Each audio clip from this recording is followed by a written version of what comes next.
Nós saudamos a todos com a paz do Senhor.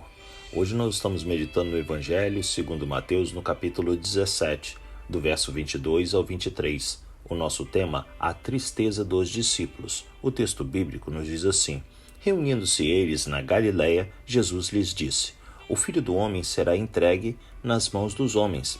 Eles o matarão e no terceiro dia ele ressuscitará. E os discípulos ficaram cheios de tristeza.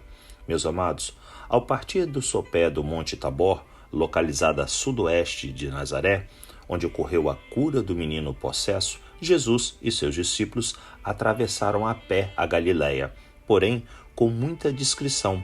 O Senhor não queria que ninguém soubesse onde eles estavam. Ele sabia que por onde passava atraía multidões, por causa de seus ensinos, das curas milagrosas e libertações dos espíritos malignos.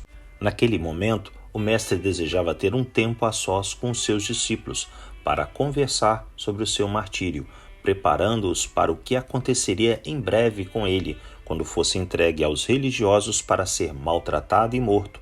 Mas ele ressuscitaria, venceria a morte e concluiria o plano divino para salvar os homens de seus pecados.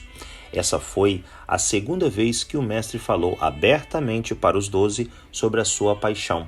Embora o impacto não tenha sido tão grande quanto da primeira vez, os apóstolos ficaram extremamente tristes e decepcionados, especialmente porque agora tinham mais consciência do que estava por vir.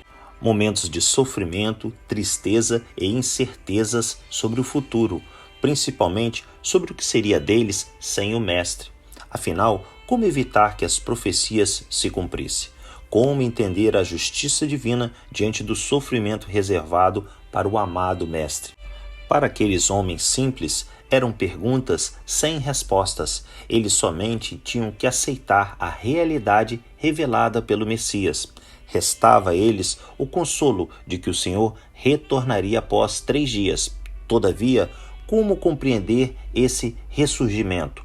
Mais uma vez, a dúvida retornava. Mesmo assim, eles não questionaram o Senhor.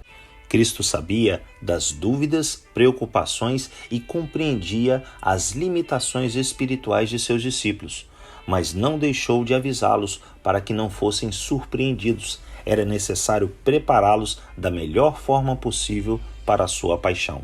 Muitas vezes, seguimos a mesma linha de raciocínio dos discípulos. Temos dificuldade de alcançarmos e compreendermos os planos de Deus para as nossas vidas e para toda a humanidade em geral, uma vez que a lógica espiritual dele é totalmente contrária à cultura, aos pensamentos, desejos e conceitos dos homens.